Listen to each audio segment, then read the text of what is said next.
yung mga masasamang tao. At dyan rin lumalabas yung nakakatakot na magandang babae sa buong bayan.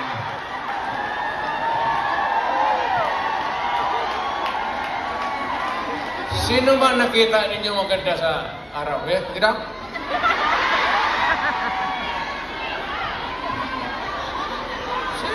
Iraw. Si araw. Inday. Yung nagtatrabaho, patay ng kasket, na mamalinggi. Pero pagkagabi, makita mo, lumalabas, mga anghel, gising na. Ang mga demonyong putang inatulog na.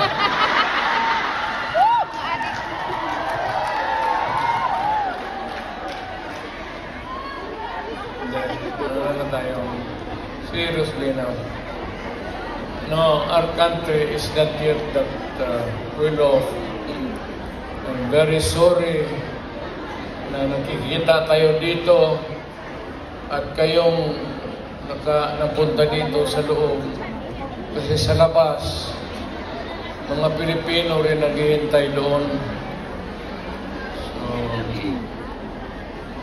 sino may-ari itong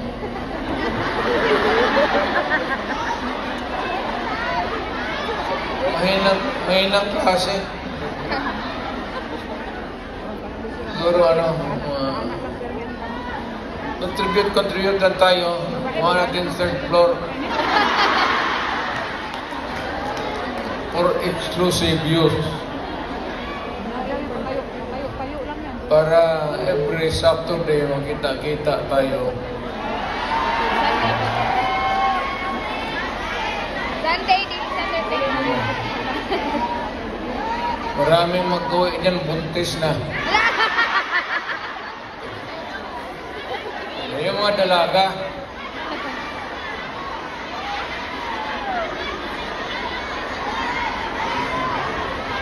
Mahirap kaya ulang ano.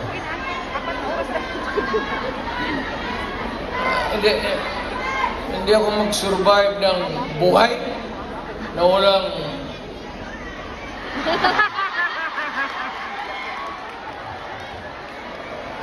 dito pa. Ano ba asawa ko?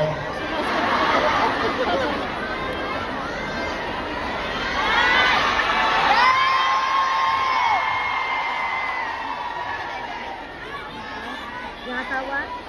Well, you know, ganito yan. We were not really ordered, but maybe it was a form of an order. But ang dumating sa atin, a request from the Hong Kong authorities that we avoid talking about politics.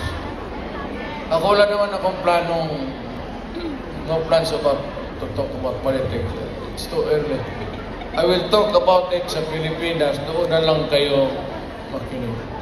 I'm not trying to na kayo you vote for I leave it up to you to decide for your own kung ano talaga ang mabuti para sa bayan. Pero kung ano kayo, if you have to listen to some advice, maybe you can consider the advice ng former president. An advice that is only good for the country. I am not talking about any candidate, but the interest of the Philippines. So, pag mayroon ka akong mga kaibigan na nandito, grupo kami dumating, I happen to promise my... Saan nga yung... Buha pagkakuan. Wala pa ang asawa ko.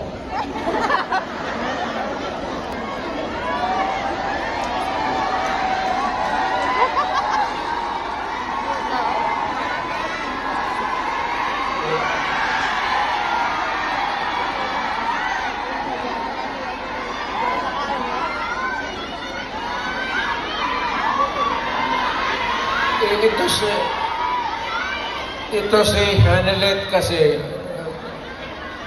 ang asawa ko, overseas worker rin.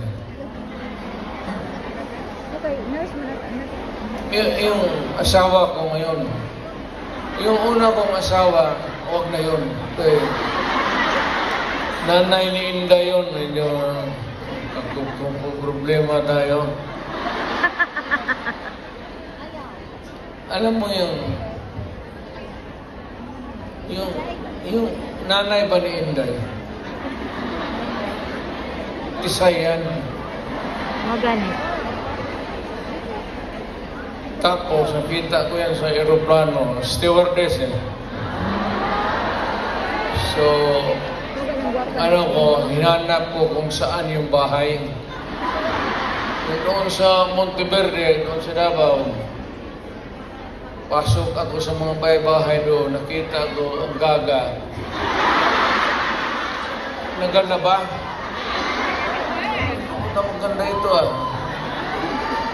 Tapos hagdanan ako sa kabilang Miss, labandera ka.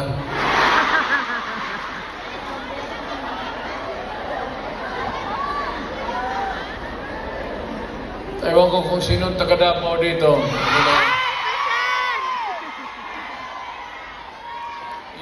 Yung hagdanan nila may nung nahalata ng nanay si Puring. Manirindo ko. Inilipat yung aso doon sa hagdanan. Tang inahin niya ako makaakyat. Kaya,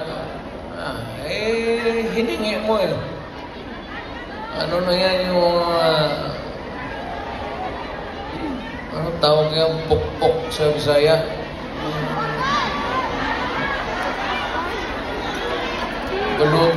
Balutin mo na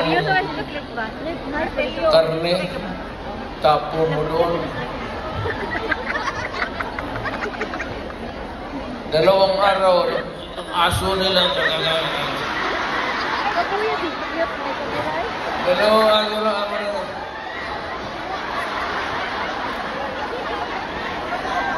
Tangina mo. Nung namatay, kasi ang nanay ni Elizabeth may pwesto sa bangkiruhan. Damit.